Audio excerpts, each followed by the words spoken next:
It's really, really nice to be back in the room together with you and talk about my favorite topic, actually, or one of them, at least. Yeah, as you heard and as you know, it's 2 years left until Switzerland is going to switch off FM. And it's 5 years since Norway went all digital. I think we're going to get some slides up there soon. And we are going to spend some minutes to look at similarities and differences between those two countries and try to understand why these two relatively small countries in Europe are the two, and I think I can say that, most modern radio countries in the world. Are they just very brave or naive? Well, to enlighten us, we have, as you heard, invited Nicola and Kenneth, both representing the market-leading commercial broadcasters in their countries.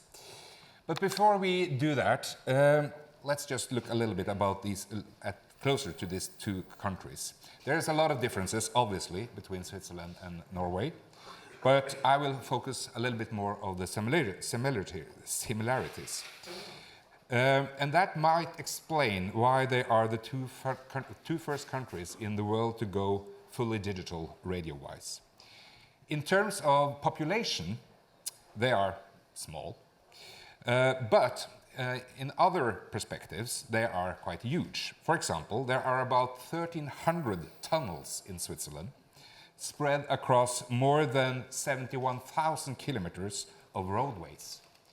And if we look at Norway, we have almost the same, 1,250 tunnels and around 95,000 kilometers of roads. The Alps covers 58% of Switzerland, while around 2/3 of Norway is mountainous. The result is that they have some of the most expensive radio networks in Europe. And none of them are part of the EU, but for the UK colleagues here, I think that might be more of a coincidence. I have compared the situation in Norway 2 years ahead of the switch-off, in other words, in 2015, with today's figures from Switzerland. And back then, 63% of all cars 2 years ahead of the switch-off were with DAB when they were sold. While in Switzerland today, you have 100%. Because it was no EU regulations for digital radio in cars back in 2015. Switzerland has today 3 times as many DAB radios already in the market, 2 years ahead of the DSO, compared to the situation in Norway back in 2015.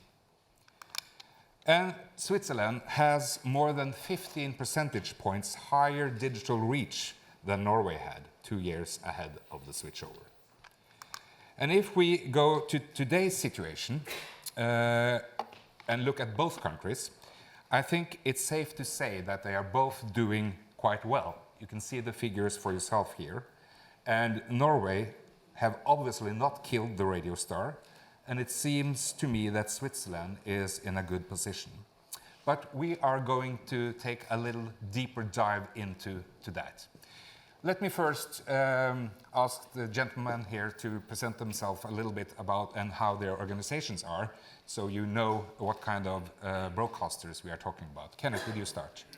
Yeah, People Group, the largest commercial radio operator in Norway, has about 70% commercial share, 25% of the total market, so quite a big player. Distributing 8 national stations on DAB only, of course, or on IP as well, but on DAB, and roughly 120 employees. So that's a ballpark. Just a quick reference of the operation. Yeah, and Nicola, you CH Media is in a similar position in Switzerland, right? In a similar position, yeah, we are the largest radio group, commercial radio group in Switzerland.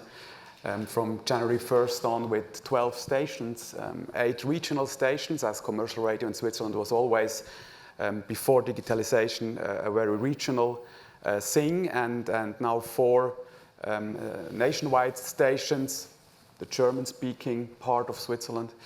on DAB, digital-only stations, and nearly a 50% market share in the commercial field.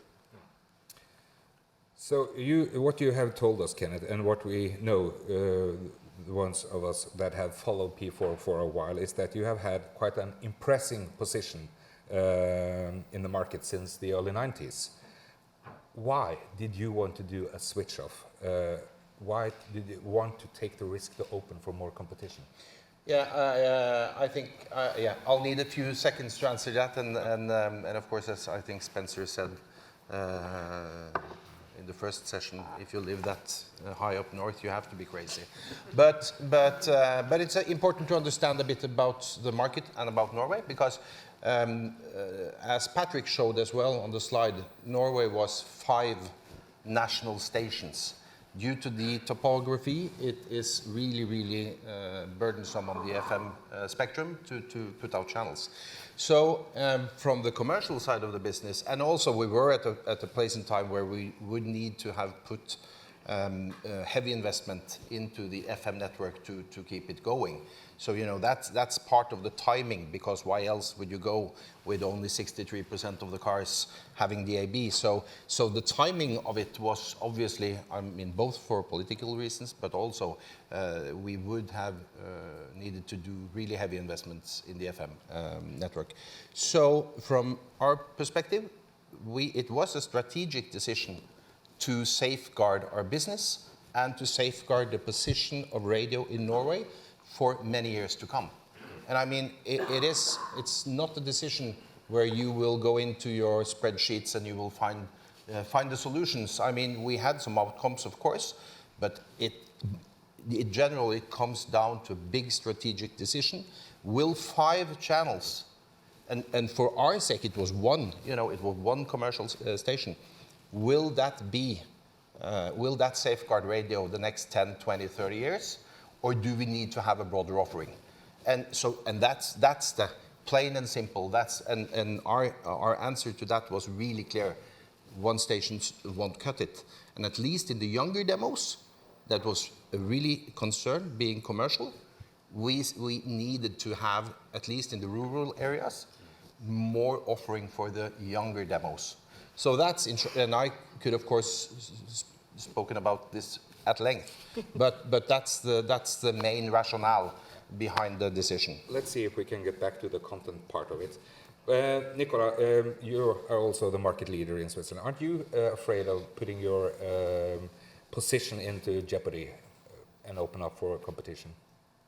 No, not afraid. I think that the DAB history in Switzerland is maybe not a special one, but DAB was pushed hard in Switzerland by the public broadcaster and the government from early stages on. I think that's why we reached those figures you mentioned for the beginning. And there was 10 years ago, there was common sense between all the radio players, so the commercial ones, the public broadcaster, to switch off FM by 2024 when the license for FM will run out anyway, so that's why it's 2024.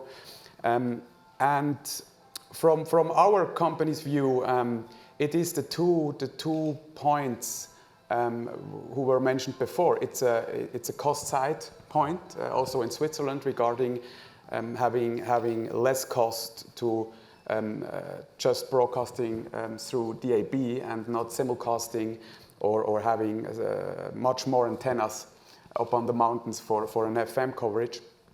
So that's the first reason why we want to do it. And the second one is the one just mentioned by Kenneth, to have more stations available for our listeners. And I can make one short example. From the recent years, we had one station playing Schlager music and some oldies just in the eastern part of Switzerland. We had it on DAB there, on one layer, and we decided to go German-speaking part-wide, so nationwide with that station, and we tripled the reach within 24 months. So I think it is a quite good possibility to grow again as a group. You know, it would be different if you just have one regional stations, of course. Then the mass is another one. But as a group, it makes perfectly sense to invest in that field. And what effect have that had on your complete offering now to people? How much more divided is it into the age groups? Well, I think it's the same like in every country. We were able to do some special offers for older target groups, like the Schlager station I just mentioned. Although Schlager is listened also by younger demos, quite impressive. We launched a 80s, mainly 80s channel just a few months ago, which is growing quite rapidly. There is, like I think also in every country, it is very ambitious to get younger demos to radio. We tried that as well on DAB. We failed in the first instance, so we repositioned that station. But yeah, you can be more specific with your offer because you have frequencies on DAB+. There was no chance as a regional player in Switzerland to even have a new license on FM because there weren't any left. So it just gave you that chance in the recent years. You mentioned also the younger audience, Kenneth. Why couldn't you just done this on IP? No, because and as I'm sure most people here know, IP is it is too small. It is not viable to put out a decent product, at least for us. IP and Norway is one of the countries that really are leading in the technology on all areas in the technology space. But to put out IP stations and make those profitable at the scale that we are operating, that would not be viable at all for us. No. Okay. But it was quite a process that ended 5 years ago. Of course, it would be great to tell that it was just a sunshine story. It wasn't quite that, even though the figures and the situation now, as we can see and hear, is quite good. What was the biggest challenge for you as a commercial broadcasters right after, in the end of the process and when you switched off? Yeah, but and this, I think it's really important to understand that the place there where Switzerland is now, it's a totally different space.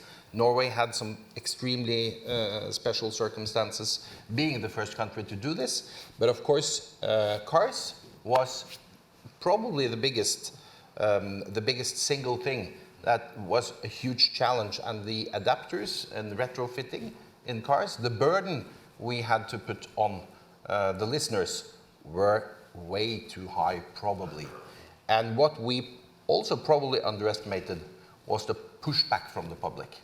So, I mean, the pushback were really, really strong and made, I think you couldn't, and I'm being really honest here, and I think you couldn't read a newspaper in Norway saying anything about radio for a couple of years where it all was negative. So that was, it was a really tough process. We lost some reach as well. That went back quite quickly. I mean, so it wasn't the numbers or I mean the transition as such, but it was the PR side of it that really hit us, and that of course also hit into the rooms where management teams were doing their marketing decisions. So we took a hit on that. But I would say that, and for me that's quite a nice story, because I saw some, I think it was in the Archiva presentation, that people really clung to radio during the pandemic. And the pandemic, that really placed radio in Norway in a totally different pictures. It was really then being mentioned in a positive way. So, and the spending went the same way. So, I mean, for the last couple of years, radio has been the commercial medium that has the highest growth in spending. So, amongst the traditionals, of course. So a really strong comeback during the pandemic. So the money is back as well. Yeah. Yeah. as we have seen, you are way ahead of Norway in terms of the figures we can follow like this, 2 years before the switch off. But I guess you have some worries anyway. What are the biggest risks as you see it in Switzerland? Well, regarding from a commercial point of view, it is still, although the figures are impressive and are high, it is still that fear of losing some reach, because it always looks good that just about 13% of people listening to radio in Switzerland are doing it on FM devices only. It looks good when there is 100% of all new cars who are sold in Switzerland with a DAB device in it, but there are still a lot of cars, of course, older cars with just FM receivers. And we are tracking, as a country, we are tracking this development of those numbers quite intensely. And one worry we have is that to those 13% of people only listening on FM, which I think we can't move in, because those are the people who just will switch when the switch off is done. There are another 31% who are saying we are listening digital and FM as well on such devices, for example in cars, maybe just FM devices, or at home or in the office. And to sum up those two figures, it's still a 44% saying in some situations I'm listening on FM. And you know, the Swiss are always ambitious, and we would like to go that figure down, because and we had actually a nice experiment, a real-time experience with one of our regional FM stations, where the main FM antenna was broken for 9 hours. And as we have those technical measurements regarding rating in Switzerland with our audio matching watches, we were able to see the effect. And it was a 20% downside in reach during those 9 hours during this morning. And that's still a fear, because advertising is sold by reach in Switzerland. And I also agree with Kenneth regarding the imaging point. In those minds of those people, you take FM away. I think we should not underestimate that fact as well. So there are some fears, not in every part of Switzerland exact the same. There is still going a debate on, of course, regarding that switch off, and it's getting it's getting tougher again, coming closer, and especially the stations near the border, for example, in the French-speaking part, are not that sure anymore, to be honest with you, because you have a lot of FM stations from France, which you can receive in Switzerland. It's a bit better, the situation in the German-speaking part, because we are not speaking the proper German there, like the stations in Germany near the border are doing. We have our own Swiss dialects, which is a bit a different situation for the Italian part and the French-speaking part. But as of today, it's going to take part in 2024. It would be illegal, actually, to be on FM after January 1st of 2025. But we will see. The debate is ongoing, of course. In Norway, we also have a long border with Sweden, which we understand very well what they say. Yeah. And we also have some local radio still on FM. Yeah. How has that affected? Was there the leak to Sweden? Have local radio grown a lot after the switch off? No, but I mean, Norwegians have grown up with Swedish television. That's why we understand Swedish almost as our own language. But no, that was never. I mean, Swedish FM in some areas it might be a small leak. But that wasn't a part of the big. It's not the big picture. It's not a huge issue. The local stations were kind of an issue, because that has quite a huge FM presence. But still, local stations in Norway compared to the national markets are quite small. So and we still have local stations on FM, as you know, but that has been in a steady decline. And I'm not. I would like local radio to stay strong on DAB, and now they have prolonged their FM as well. So I'm all fine with local stations having, a decent market share. But unfortunately, local radio is on the decline in Norway. I think last question from me before we can take another couple of others to you, Kenneth. Of course, during the switchover period, there was a lot of marketing activities, and you couldn't read, you couldn't hear, you couldn't do anything without hearing the word DAB and the discussions about it. But now it's very quiet. You don't talk about DAB anymore. Why is that? No, why should we? But it is it's a technology. We talked about DAB during the transition. We talked about DAB. I would say a year after the switch off, maybe, where we were, having to push DAB as the place to see. But now, DAB, FM is gone. Radio is DAB. So we are pushing radio, of course, and going back to when we were all FM as well. I can't remember any time where we put out a campaign or anything saying, listen to P4 on FM. I mean, because it was only FM we were distributed on. So that is just counterintuitive on my part, saying listen to P4 on DAB. It's listen to P4 on your radio or a device. I mean, so that's why it doesn't make sense in my mind to use DAB as in marketing or in anything in the Norwegian market. DAB is radio, in other words. Exactly. Any questions in the end?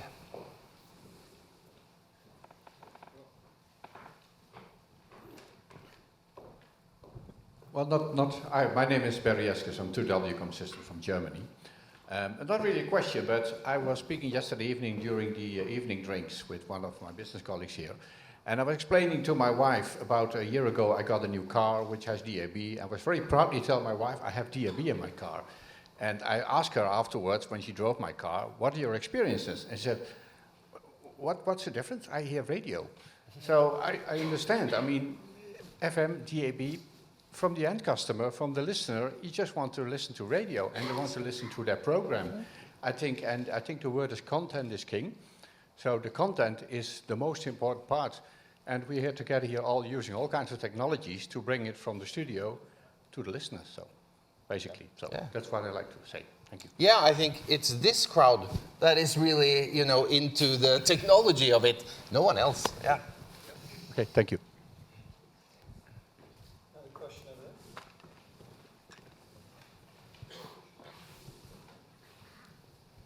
Thank you. Hi.